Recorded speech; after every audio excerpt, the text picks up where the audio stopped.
தேசத்து மத்திய அரசின் ஒரு மொழி திட்டத்துக்கு எதிராக போராடும் தமிழ் மக்களே, தோழர்களே,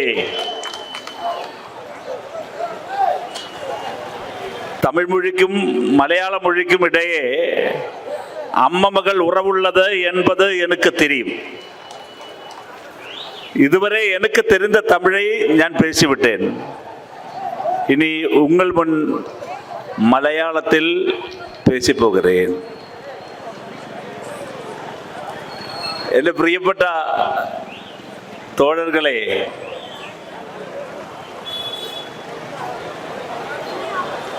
ഡിവൈഎഫ്ഐയുടെ 18ാമത് തമിഴ്നാട് സംസ്ഥാന സമ്മേളനത്തിലാണ് നമ്മൾ നിൽക്കുന്നത്. മലയാളം தெரியுமா? ഓക്കെ. ഹൊസൂറിൽ വന്നിട്ട് 30,000-ന് മുകളിൽ മലയാളി വോട്ടർമാർ. ഹൊസൂർ പാതി മലയാളി.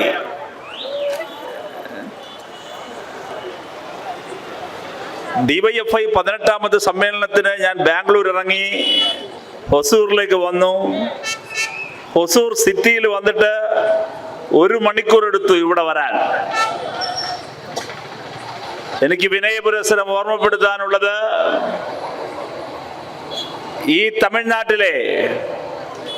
തമിഴ്നാടിനെ പിടിച്ചുകെട്ടാൻ വേണ്ടി ഇറങ്ങി പുറപ്പെട്ടിരിക്കുന്ന RSSനോട്, BJPയോട്, സംഘപരിവാറിനോട്, മറ്റെല്ലാ രാഷ്ട്രീയ പാർട്ടികളോടും ഡിവൈഎഫ്ഐക്ക് ചൂണ്ടിക്കാണിക്കാനുള്ളത്, വരൂ, കൺതുറന്നു കാണൂ, 10,000-കണക്കിന് ചെറുപ്പം ഈ ഹൊസൂരിന്റെ മണ്ണിലേക്ക് ഇതാ ഒഴുകിയെത്തിയിരിക്കുന്നു. ഇതെല്ലാവരും വന്നത് ഫാൻസ് അസോസിയേഷൻ അല്ലേ? ഇത് ഫാൻസ് അസോസിയേഷൻ അല്ലേ? ഈ വന്നത് മുഴുവനും ആശയത്തിൽ അധിഷ്ഠിതമായ ഒരൊറ്റ വികാരത്തോടെ വന്നത്. ഈ ഇരിക്കുന്നവർ ഒരൊറ്റ പതാകയെ, ഒരു കൊടിയെ സ്നേഹിക്കുന്നു.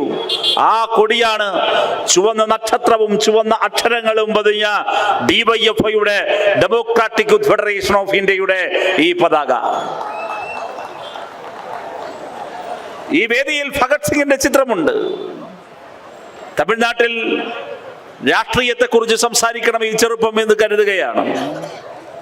ഞാനിതിനു മുമ്പ് ഓർമ്മിക്കുകയാണ്, കുറെ നാളുകൾക്ക് മുമ്പ് തമിഴ്നാട്ടിലെ ചെന്നൈയിലെ ലയോള കോളേജിന്റെ പരിസരത്ത് നടന്ന ഒരു മഹാസംഗമത്തിൽ ഞാൻ പങ്കെടുക്കുകയുണ്ടായി.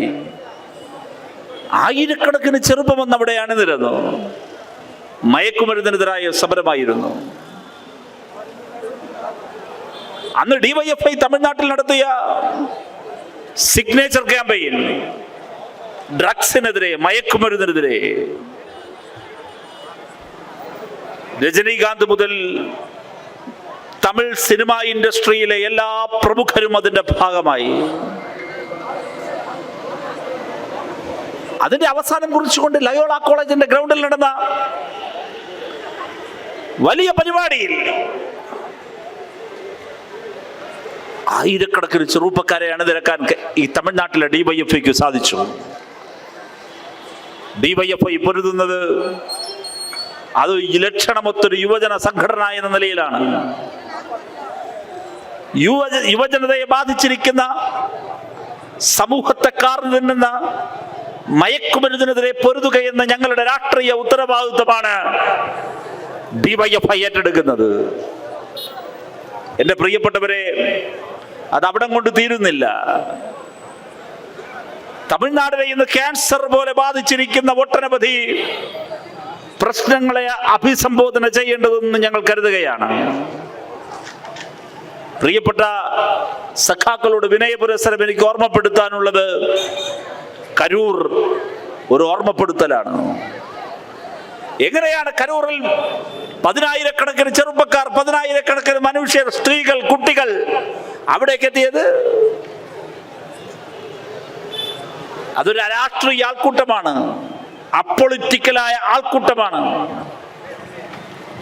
ഞാനും ജെയ്ക്സി തോമസും കാർത്തിയും ഉൾപ്പെടുന്ന സംഘം ഞങ്ങൾ കരൂരിലെ ആശുപത്രിയിൽ ആ അപകടം പറ്റി പരിക്കേറ്റ് കിടക്കുന്ന ആളുകളെ കാണാൻ വേണ്ടി പോയി. ഒരാൾ മാത്രമാണ് TVK എന്ന പാർട്ടിയുടെ ഭാഗമായിട്ടുള്ളത്, ഒരാൾ. ബാക്കി മുഴുവൻ പേരും വിജയെ കാണാൻ പോയതാണ്, ആരാധന മുതിട്ട്. നിങ്ങൾക്കൊരു കാര്യം അറിയുമോ? എങ്ങനെയാണ് ഈ ഫാൻസ് അസോസിയേഷനുകൾ ഉണ്ടാകുന്നത്?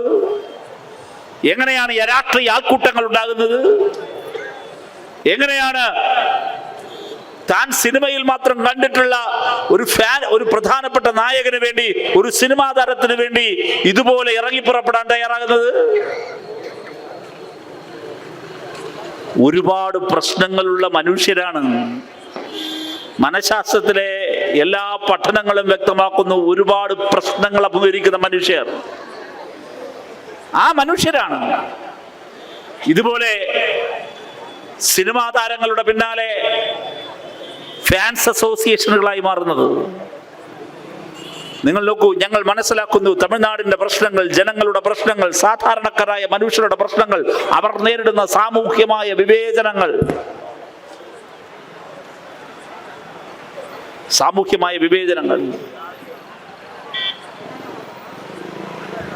എത്രയോ അനുഭവങ്ങളാണ് തമിഴ്നാടിന്റെ മണ്ണിലുള്ളത്. ജാതി വിവേചനത്തിന്റെ കഥകൾ, സാമ്പത്തിക അസമത്വത്തിന്റെ കഥകൾ, ദാരിദ്ര്യത്തിന്റെ കഥകൾ. ഈ തമിഴ്നാട്ടിന്റെ മണ്ണിൽ നിലനിൽക്കുന്ന സാമൂഹ്യ വിവേചനം, ജാതി വിവേചനം തീരുന്നില്ല. സാമ്പത്തികമായി ബുദ്ധിമുട്ട് അനുഭവിക്കുന്ന മനുഷ്യർ, ദരിദ്രരായ മനുഷ്യർ, പാവങ്ങൾ, അവരുടെ വേദനയും വിഷമവും വിവേചനത്തിന്റെ കയ്പുനീർ കുടിച്ചതും മനസ്സിലാക്കി ആ മനുഷ്യർ കരുതുന്നു അതിൽ നിന്നുള്ള ഒരു ഒളിച്ചോട്ടം പോലെ, ആ വേദനകളിൽ നിന്നുള്ള ഒളിച്ചോട്ടം പോലെ ഈ ഫാൻസ് അസോസിയേഷനുകളെ പുറകെ പോവുകയാണ്. ഈ യോഗത്തിൽ പങ്കെടുത്തുകൊണ്ടിരിക്കുന്ന, റാലിയിൽ പങ്കെടുത്തുകൊണ്ടിരിക്കുന്ന തമിഴ്നാട്ടിലെ DYFIയോട് വിനയപുരസ്സരം ഞാൻ അഭ്യർത്ഥിക്കുന്നു. നാളെ മുതൽ ആരംഭിക്കുന്ന ഞങ്ങളുടെ DYFIയുടെ പ്രതിനിധി സമ്മേളനത്തിലെ പ്രധാനപ്പെട്ട ചർച്ചകളിൽ ഒന്നതായിരിക്കും ഈ തമിഴ്നാട്ടിലെ ദുരിതപൂർണമായ ജീവിതം നയിക്കുന്ന, വിവേചനം നേരിടുന്ന സാധാരണക്കാരായ മനുഷ്യരുണ്ടല്ലോ, ആ മനുഷ്യരെ രാഷ്ട്രീയവൽക്കരിക്കാനുള്ള പോരാട്ടത്തിനായിരിക്കും വരും ദിവസങ്ങളിൽ തമിഴ്നാട്ടിലെ DYFI നേതൃത്വം കൊടുക്കുക എന്ന് അഭിമാനത്തോടെ ഞാൻ പ്രഖ്യാപിക്കുകയാണ്.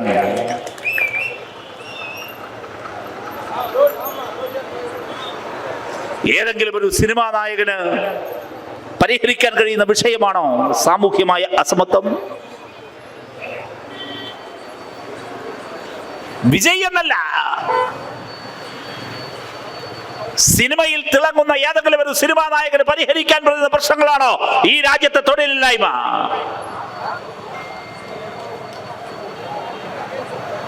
ഒരു സിനിമാ നായകന് പരിഹരിക്കാൻ കഴിയുന്ന പ്രശ്നമാണോ ഈ നാട്ടിലെ ദാരിദ്ര്യം?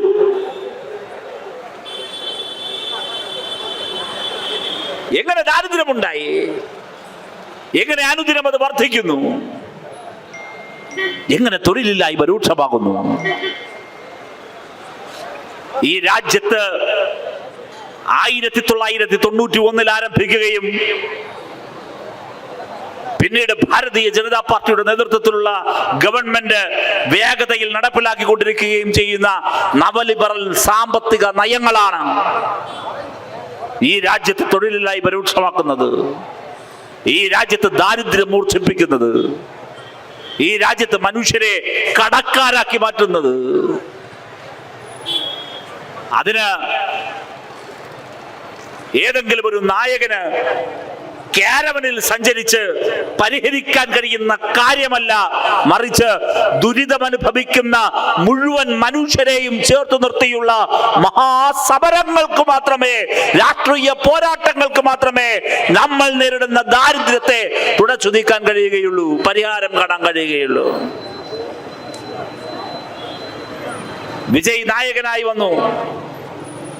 വിജയ് തന്നെ കരുതി തന്റെ സിനിമയ്ക്ക് കൈയടിക്കുന്നവരൊക്കെ തന്റെ രാഷ്ട്രീയത്തിനും കൈയടിക്കുമെന്ന്. എന്ത് രാഷ്ട്രീയമാണ് വിജയ് മുന്നോട്ട് വെച്ചത്? അരാഷ്ട്രീയതയുടെ പോസ്റ്റർ ബോയിയായി ഒരു നടൻ മാറി. ആ അരാഷ്ട്രീയത വരുത്തി വെച്ച ദുരന്തമായി കരൂരിലെ ദുരന്തം മാറി. ഞാൻ വിനയപുരസരം ഈ തമിഴ് മക്കളെ ഓർമ്മപ്പെടുത്തുന്നു. പോരാട്ടത്തിന്റെ ചരിത്രമുള്ള തമിഴകം, രാഷ്ട്രീയ സിനിമകളുടെ ചരിത്രം പേറുന്ന തമിഴകം, കലകളിലൂടെ പാട്ടിലൂടെ പൊള്ളുന്ന മനുഷ്യന്റെ ജീവിതത്തിന്റെ പ്രയാസങ്ങൾ വിളിച്ചു പറയുന്ന, രാഷ്ട്രീയം പറയുന്ന തമിഴകം, പെരിയോരുടെ തമിഴകം. ഞാൻ വിനയപുരസരം ഓർപ്പിക്കുന്നു, തിരുക്കുറളിന്റെ നാട്. ഈ നാട്ടിൽ ഇനിയൊരു കരൂർ ദുരന്തം ഉണ്ടാകാതിരിക്കാൻ, ഈ തമിഴ് മക്കളെ രാഷ്ട്രീയവൽക്കരിക്കാൻ, രാഷ്ട്രീയമായി പ്രബുദ്ധമാക്കാനുള്ള മഹാപോരാട്ടത്തിന് സമയമായിരിക്കുന്നു. ഡിവൈഎഫ്ഐയുടെ 18ാമത് തമിഴ്നാട് സംസ്ഥാന സമ്മേളനത്തിന്റെ പ്രധാന അജണ്ട അതുതന്നെയായിരിക്കുമെന്ന് വിനയപൂർവ്വം ഞാൻ ഓർമ്മപ്പെടുത്തുകയാണ്, ആവർത്തിച്ച് ഓർമ്മപ്പെടുത്തുകയാണ്. ദാരിദ്ര്യം മാറ്റണം, പട്ടിണി മാറ്റണം, വീടില്ലാത്തവർക്ക് വീട് വേണം.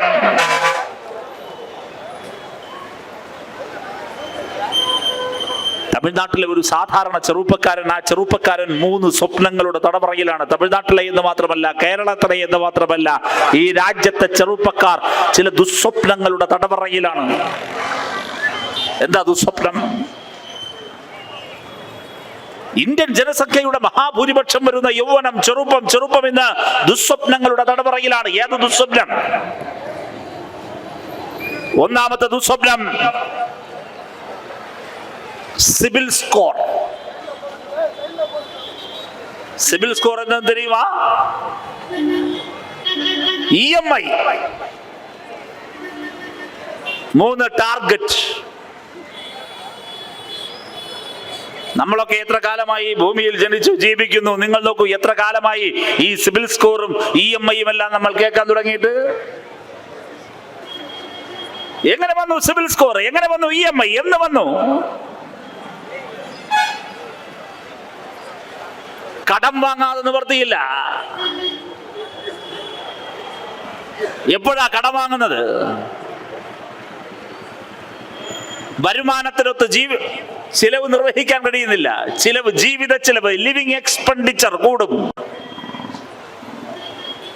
വരുമാനം നന്നേ കുറയും. വരുമാനമില്ല,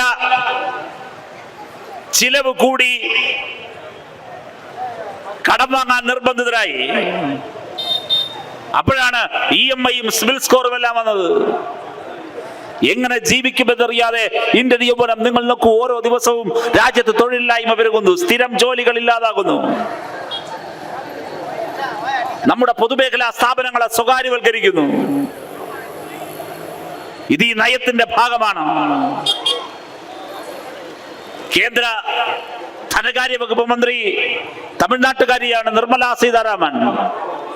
നിർമ്മല സീതാരാമൻ അവതരിപ്പിക്കുന്ന ബഡ്ജറ്റുകളിലൊന്നും ലേബർ, തൊഴിലാളി എന്നൊരു പദം പോലും നിങ്ങൾക്ക് കാണാനാകില്ല. BJPയുടെ അജണ്ടയിൽ ബഡ്ജറ്റിൽ ലേബർ ഇല്ല, തൊഴിലാളിയില്ല. നിങ്ങൾ കാണുന്നില്ലേ? ഈ ഹൊസൂരിൽ, ചെന്നൈയിൽ, മധുരയിൽ, പളനിയിൽ, നമ്മുടെ ഇവിടത്തെ പ്രധാനപ്പെട്ട നഗരങ്ങളിലെല്ലാം ബൈക്ക് എടുത്ത് പായുന്ന ചെറുപ്പത്തെ കാണുന്നില്ലേ? സ്വിഗ്ഗി, സൊമാറ്റോ, ഊബർ, അവരെയാണ് ഗിഗ് വർക്കേഴ്സ് എന്ന് പറയുന്നത്. ഗിഗ് എക്കോണമി, പുതിയൊരു എക്കോണമി വരികയാണ്, ഗിഗ് എക്കോണമി. അവർ തൊഴിലാളികൾ പോലുമല്ല, ഒരു ആനുകൂല്യവുമില്ല, ഇൻഷുറൻസ് പരിരക്ഷയില്ല, ചെറിയ ശമ്പളത്തിന് ജോലി ചെയ്യുകയാണ്. വലിയ മഴയത്ത്, കടുത്ത വെയിലത്ത്, കടുത്ത തണുപ്പിൽ ആ ചെറുപ്പം ജീവിക്കാൻ വേണ്ടി അഭ്യസ്തവിദ്യരായ, ഡിഗ്രിയുള്ള, PGയുള്ള. കഴിഞ്ഞൊരു ദിവസം ഞാൻ താമസിക്കുന്ന ഫ്ലാറ്റിൽ ഭക്ഷണം തരാൻ വേണ്ടി വന്നൊരു ചെറുപ്പക്കാരൻ, വിതരണം ചെയ്യാൻ വന്നൊരു ചെറുപ്പക്കാരൻ, സ്വിഗ്ഗിയിലെ ചെറുപ്പക്കാരൻ, ലിഫ്റ്റിൽ ഞാൻ അയാൾക്കൊപ്പം ഇറങ്ങി വരുമ്പോൾ ഞാൻ ചോദിച്ചു, എന്താ പഠിക്കുന്നേ? താൻ പഠിച്ചിട്ടുണ്ടോ? ആ ചെറുപ്പക്കാരൻ എന്നോട് പറഞ്ഞു, ബിടെക്കുകാരനാണ്. ബിടെക്കുകാരൻ. ഏത് ജോലിക്കും ആ ജോലിയുടെ മഹത്വമുണ്ട്. പക്ഷെ ബിടെക് പാസ്സായ ഒരാൾക്ക് ഈ രാജ്യത്ത് തൊഴിലില്ലാതിരിക്കുകയും ആ തൊഴിൽ കിട്ടാത്തതിന്റെ ഭാഗമായി ജീവിക്കാൻ വേണ്ടി അവൻ മറ്റൊരു ജോലിയിൽ ആശ്രയിക്കേണ്ടി വരികയാണ്. Swiggy, Zomato, Uber, Blinkit, online പ്ലാറ്റ്ഫോമുകൾ കടുത്ത ചൂഷണമാണ്. ഒരു പരിരക്ഷയുമില്ല, ഒരവകാശങ്ങളുമില്ല. നമ്മുടെ രാജ്യത്തെ അഭ്യസ്തവിദ്യരായ ചെറുപ്പക്കാരെ, നല്ല വിദ്യാഭ്യാസമുള്ള ചെറുപ്പക്കാരെ ഇതിലേക്കെല്ലാം തള്ളിവിടുകയാണ്. രാജ്യത്ത് തൊഴിൽ കൊടുക്കേണ്ട പൊതുമേഖലാ സ്ഥാപനങ്ങൾ, ഇന്ത്യൻ റെയിൽവേ, തൊഴിലില്ലായ്മ. നിങ്ങൾ നോക്കൂ, ഈ രാജ്യത്തെ ബാങ്കിംഗ് മേഖല, ഈ രാജ്യത്ത് ബാങ്കിംഗ് മേഖല നിയമനമില്ല. ഇൻഷുറൻസ് മേഖല, പെട്രോളിയം മേഖല, ഇന്ത്യൻ ഓയിൽ കോർപ്പറേഷൻ, മറ്റേതെങ്കിലും പൊതുമേഖലാ ബാങ്ക്, പൊതുമേഖലാ എണ്ണ കമ്പനികൾ, എവിടെയും നിയമനമില്ല. എന്തിനേറെ ഇന്ത്യൻ സൈന്യത്തിൽ പോലും കരാറടിസ്ഥാനത്തിൽ ആളെ നിയമിക്കുകയാണ്. അഗ്നിവീർ, അഗ്നിവീർ.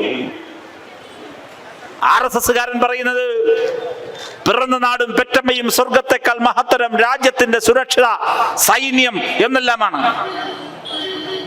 ഇന്ത്യയുടെ സൈന്യത്തെ കരാൽവൽക്കരിച്ചില്ലേ അഗ്നിവീറിലൂടെ ഇവർ? അധികം വൈകാതെ നമുക്ക് ഇന്ത്യയുടെ അതിർത്തികളിൽ ഒരുപക്ഷെ കാണാൻ കഴിയും അംബാനി റെജിമെന്റ്, അദാനി റെജിമെന്റ് എന്നെല്ലാം പേരുള്ള സ്വകാര്യ സൈനിക ഏജൻസികളെ കണ്ടാൽ അത്ഭുതപ്പെടേണ്ടതില്ല. ഇന്ത്യൻ വ്യോമയാന മേഖല സ്വകാര്യവൽക്കരിച്ചു, എയർപോർട്ടുകൾ സ്വകാര്യവൽക്കരിച്ചു. സ്വകാര്യവൽക്കരിക്കാതെ ഇനി എന്തുണ്ട് ബാക്കി? കടുത്ത സ്വകാര്യവൽക്കരണത്തിലൂടെ നിങ്ങൾ നോക്കൂ, നഷ്ടപ്പെടുന്നത് സംവരണത്തിനുള്ള അവകാശം കൂടിയാണ്. ദളിതരെവിടെ?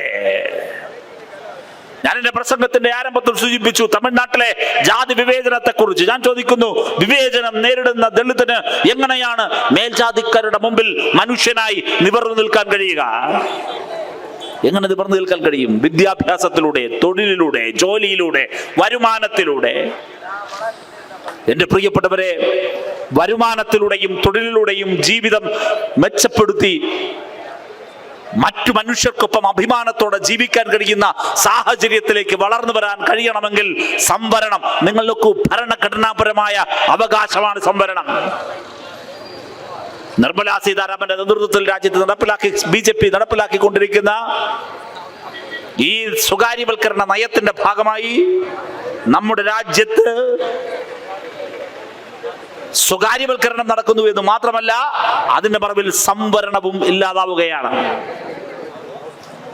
ഇന്ത്യൻ റെയിൽവേയിൽ ഇന്ന് എത്ര ദളിതർ ജോലി ചെയ്യുന്നു? എത്ര ദളിതരുടെ അവകാശങ്ങളാണ്, എത്ര ആദിവാസികളുടെ അവകാശങ്ങളാണ് ഇല്ലാതായത് ഒരു സ്വകാര്യവൽക്കരണത്തിലൂടെ? ഇന്ത്യയുടെ ബാങ്കിംഗ് മേഖല, ഇന്ത്യയുടെ വ്യോമയാന മേഖല നിങ്ങൾ നോക്കൂ, സ്ഥിരം നിയമനങ്ങളില്ല, കരാർ നിയമനങ്ങൾ മാത്രമാണ്.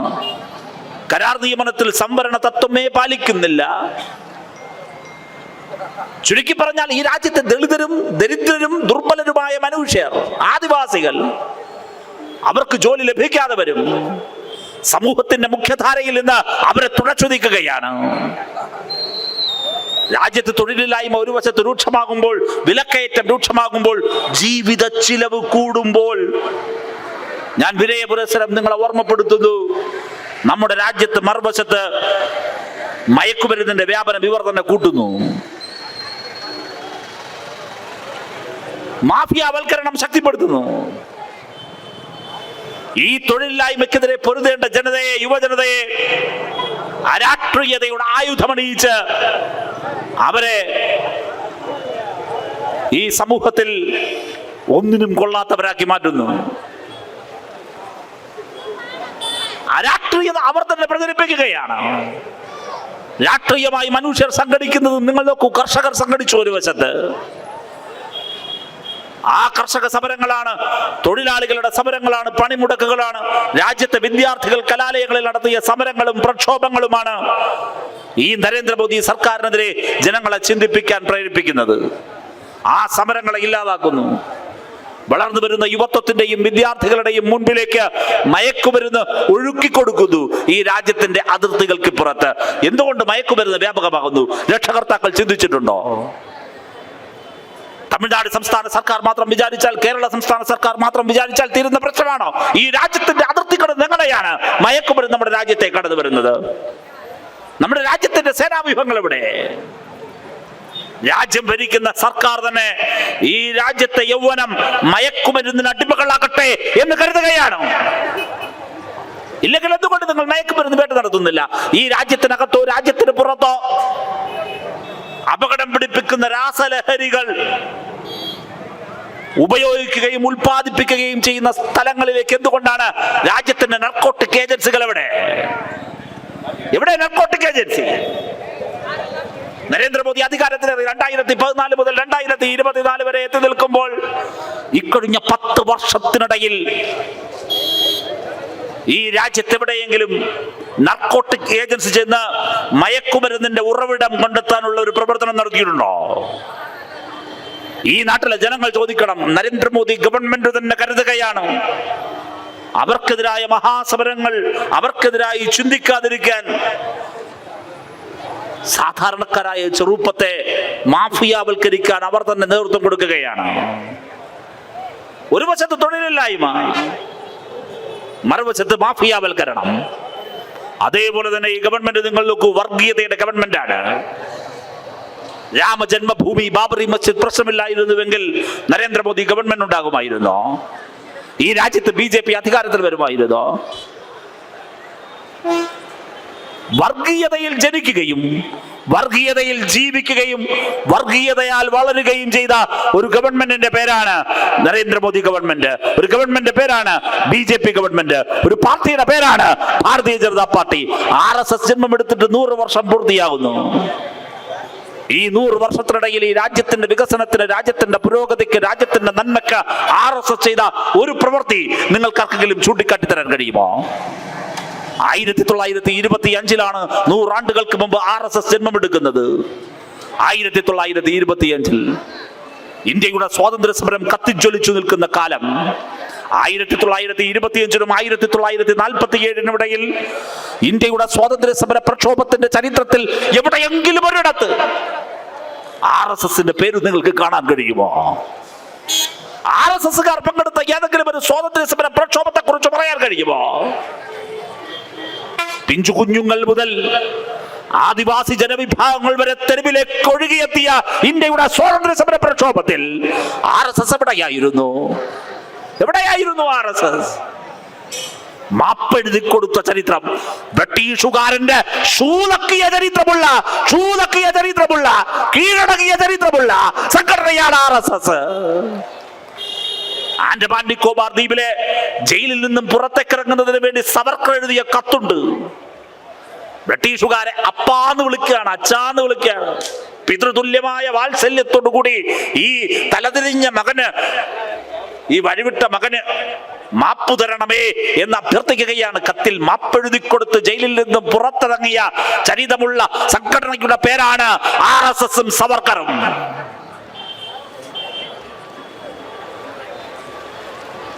എന്താണ് RSSന് തരാനുള്ളത്?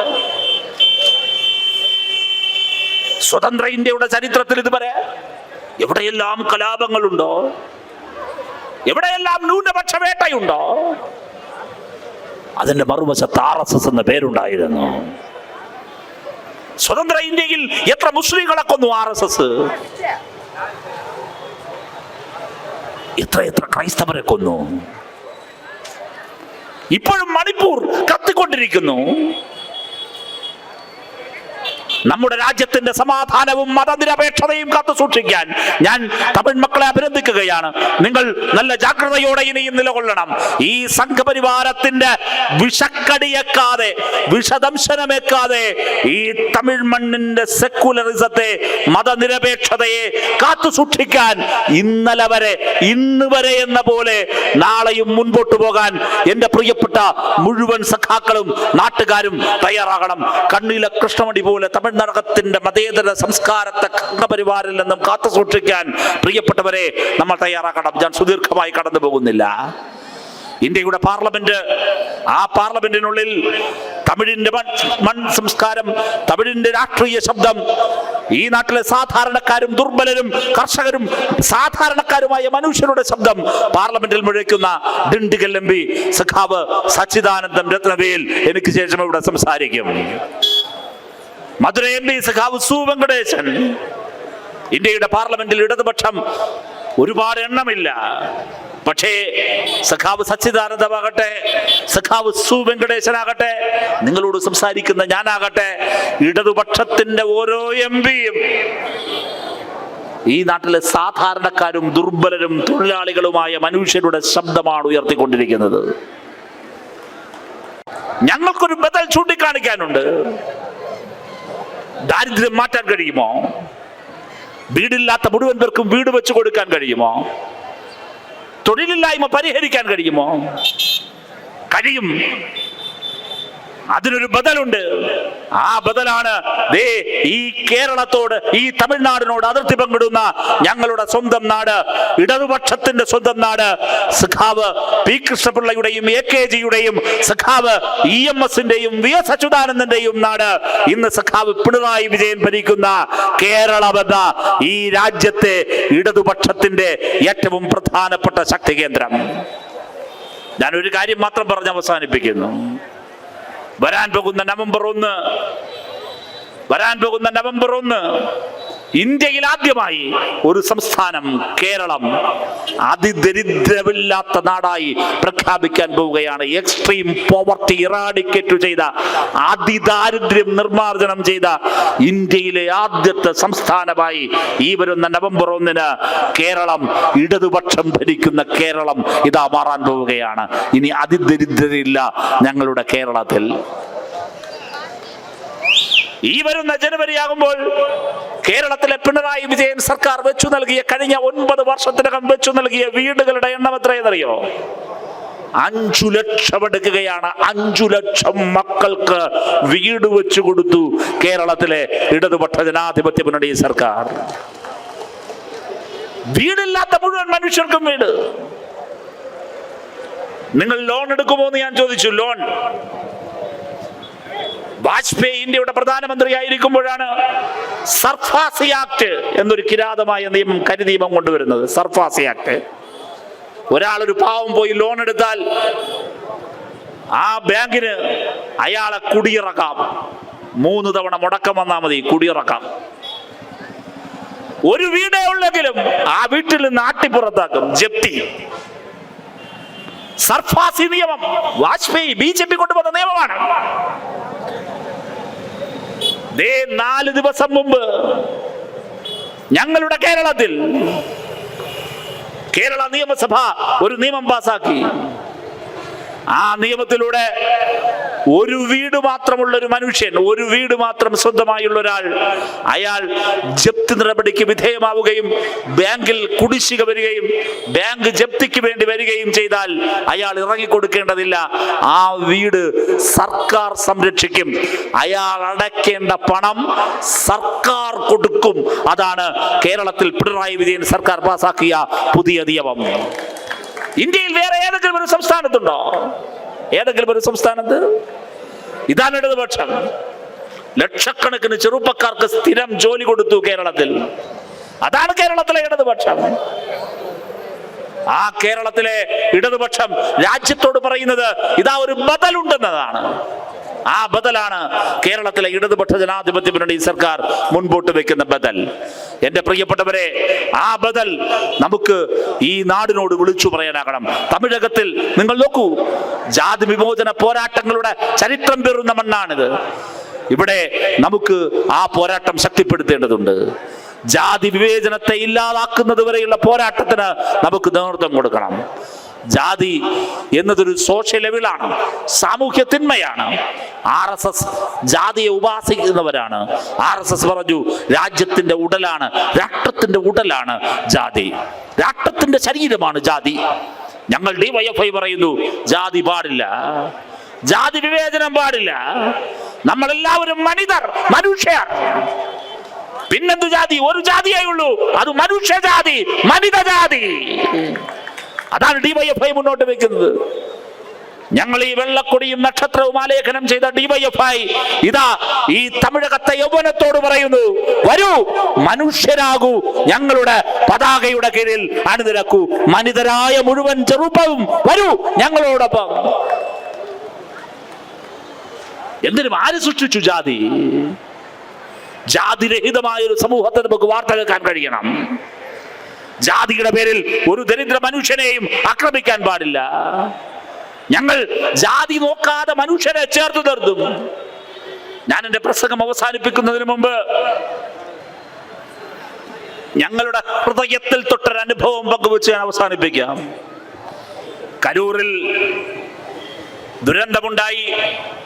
48 മണിക്കൂർ പിന്നിടുമ്പോൾ ഞാനും ഈ വേദിയിലുള്ള ഡിവൈഎഫ്ഐയുടെ അഖിലേന്ത്യാ സെക്രട്ടേറിയറ്റ് അംഗം സഖാവ് ജേക്സി തോമസും കാർത്തിയും ഉൾപ്പെടെയുള്ളവർ കരൂരിലെ സർക്കാർ മെഡിക്കൽ കോളേജിൽ സന്ദർശനം നടത്തിക്കൊണ്ടിരിക്കുമ്പോൾ അവിടെ കിടക്കുന്ന സാധുക്കളായ ദുർബലരായ മനുഷ്യർ, ആ മനുഷ്യരുടെ അരികിൽ ചെന്ന് അവരോടൊപ്പം കട്ടിലിരുന്ന് അവരോടൊപ്പം കൈകൾ ചേർത്തു പിടിച്ച് വേദനിക്കുന്ന മനുഷ്യരെ ചേർത്തു നിർത്തി ഞങ്ങൾ സംസാരിക്കുന്നു.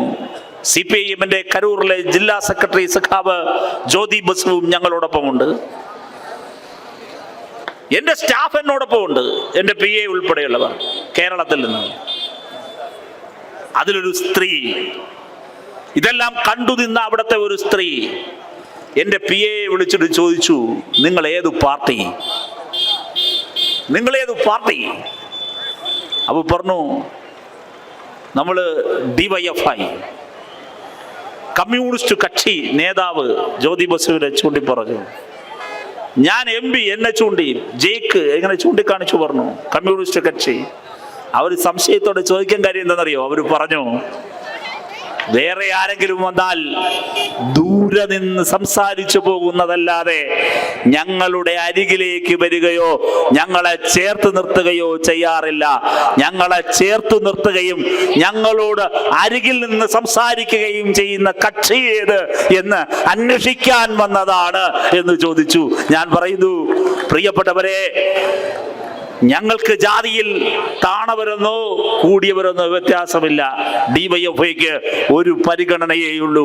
ആ പരിഗണന മനിതർ, മനുഷ്യർ. മനിതർ എന്നതിനേക്കാൾ നല്ലൊരു പദം വേറെയുണ്ടോ? മനുഷ്യൻ, എത്ര മനോഹരമായ പദം! മനിതർ എന്നതിനേക്കാൾ നല്ലൊരു വേറൊരു പദം വേറെന്തുണ്ട്? വേറെന്ത് പദമുണ്ട്? നീ പണക്കാരനാണോ പാവപ്പെട്ടവനാണോ എന്നത് ഡിവൈഎഫ്ഐക്ക് ഒരു പ്രശ്നമല്ല. നീ മനിതനാണോ, മനുഷ്യനാണോ? നീ നേരിടുന്ന പ്രശ്നങ്ങൾ പരിഹരിക്കാൻ ഞങ്ങൾ ഉണ്ടാകും, ഡിവൈഎഫ്ഐ ഉണ്ടാകും. അതാണ് ഞങ്ങളുടെ ഉറപ്പ്. നിന്റെ മതം ഏത് എന്നത് ഞങ്ങൾക്കൊരു പ്രശ്നമല്ല. നിന്റെ മതം ഏതുമായി കൊള്ളട്ടെ, നിന്റെ വിശ്വാസം ഏതുമായി കൊള്ളട്ടെ,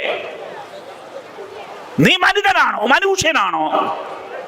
നിന്റെ പ്രയാസങ്ങളിൽ, പ്രശ്നങ്ങളിൽ, നിന്റെ വീർപ്പുമുട്ടലുകളിൽ, നിന്റെ വേദനകളിൽ DYFI, democratic federation of India എന്ന ഈ പ്രസ്ഥാനം ഉണ്ടാകും. 1980 പഞ്ചാബിലെ ലുധിയാനയിലാണ് ഡിവൈഎഫ്ഐ എന്ന മഹത്തായ പ്രസ്ഥാനം ജന്മമെടുക്കുന്നത്. പ്രിയപ്പെട്ടവരെ, അതിനും ഇന്നേക്ക് 100 വർഷങ്ങൾക്ക് മുമ്പ് 1926 നവജവാൻ ഭാരത് സഭ എന്നൊരു സംഘടനയ്ക്ക് ജന്മം കൊടുക്കുന്നത്. നവജവാൻ ഭാരത് സഭ എന്ന ഇന്ത്യയിലെ ലക്ഷണമൊത്ത ഒരു വിപ്ലവ യുവജന പ്രസ്ഥാനത്തിന് ജന്മം കൊടുത്ത മനുഷ്യന്റെ ചിത്രമാണ് ഇതാ ഇവിടെ ഈ ഇരിക്കുന്നത്. സഖാവ് ഷഹീദ് ഭഗത് സിംഗ് നവജവാൻ ഭാരത് സഭ എന്ന ഇന്ത്യയിലെ ആദ്യത്തെ ലക്ഷണമൊത്ത യുവജന പ്രസ്ഥാനത്തിന്, വിപ്ലവ യുവജന പ്രസ്ഥാനത്തിന് ജന്മം കൊടുത്തിട്ട് ഇതാ 100 ആണ്ടുകൾ പൂർത്തിയാവുകയാണ്. ആ ഭഗത് സിംഗ് കൊലക്കയറിന്റെ മുമ്പിൽ നിന്ന്, മരണത്തിന്റെ മുമ്പിൽ നിന്ന് മുട്ടി ചുരുട്ടി കൈകൾ ഉയർത്തി ഇൻകുലാബ് സിന്ദാബാദ് എന്ന് വിളിച്ചു മരിച്ചുപോയ മനുഷ്യരാണ്. ആ ഭഗത് സിംഗിന്റെ പാരമ്പര്യവും പൈതൃകവും ആവേശവും ഉൾക്കൊണ്ടുകൊണ്ടാണ് 1980 പഞ്ചാബിലെ ലുധിയാനയിൽ പോരാളികളുടെ മണ്ണിൽ ഇന്ത്യയുടെ സ്വാതന്ത്ര്യ സമര പോരാട്ടങ്ങളുടെ ചരിത്രത്തിലെ തീക്ഷ്ണമായ ഊഷ്മളമായ വിപ്ലവകരമായ ഒരുപാട് ഏടുകൾ എഴുതി ചേർത്ത പഞ്ചാബിന്റെ മണ്ണിൽ ഡിവൈഎഫ്ഐ എന്ന യുവജന പ്രസ്ഥാനം ജന്മമെടുത്തത്. 1980 മുതൽ ഇന്ന് നിങ്ങളോട് ഞാൻ സംസാരിക്കുമ്പോൾ 2024 44 പതിറ്റാണ്ട് 4.5 ദശാബ്ദക്കാലത്തെ ഞങ്ങളുടെ യാത്ര വർഗീയതക്കെതിരായ മഹാസമരമായിരുന്നു. എല്ലാ വിവേചനങ്ങൾക്കുമെതിരായ മഹാസമരമായിരുന്നു. ആ പോരാട്ടത്തിന്റെ വഴികളിൽ ഞങ്ങൾക്ക് ഒരുപാട് പേരെ നഷ്ടപ്പെട്ടിട്ടുണ്ട്, ഒരുപാട് രക്തസാക്ഷികൾ ഉണ്ടായിട്ടുണ്ട്. ഞങ്ങൾ നടത്തിയ യാത്ര തൊഴിലിന് വേണ്ടിയുള്ള സമരമായിരുന്നു, എല്ലാവർക്കും വിദ്യാഭ്യാസത്തിന് വേണ്ടിയുള്ള സമരമായിരുന്നു. ഈ നാട്ടിൽ സമത്വ സുന്ദരമായ ഒരു നാടുണ്ടാകണമെന്ന ആഗ്രഹത്തോടെയുള്ള ഇന്ത്യൻ യൗവനത്തെ ചേർത്തു നിർത്താനുള്ള മനിതരായ മുഴുവൻ മനുഷ്യർ, മനിതരായ മുഴുവൻ പേരെയും ചേർത്ത് നിർത്താനുള്ള മഹാപോരാട്ടങ്ങൾക്കാണ് ഡിവൈഎഫ്ഐ കഴിഞ്ഞ 4.5 പതിറ്റാണ്ടുകാലം നേതൃത്വം കൊടുത്തത്. എന്റെ പ്രിയപ്പെട്ടവരെ, ആ പോരാട്ടം കൂടുതൽ ശക്തമായി, കൂടുതൽ കരുത്തോടെ ഇനിയും നമ്മൾ മുന്നോട്ട് കൊണ്ടുപോകും. ആ പോരാട്ടത്തിന് തമിഴ്നാട്ടിന്റെ മണ്ണിൽ കൂടുതൽ കരുത്തു പകരാൻ കഴിയുന്ന ഒരു സമ്മേളനമായി നാളെ മുതൽ ആരംഭിക്കുന്ന പ്രതിനിധി സമ്മേളനം മാറും.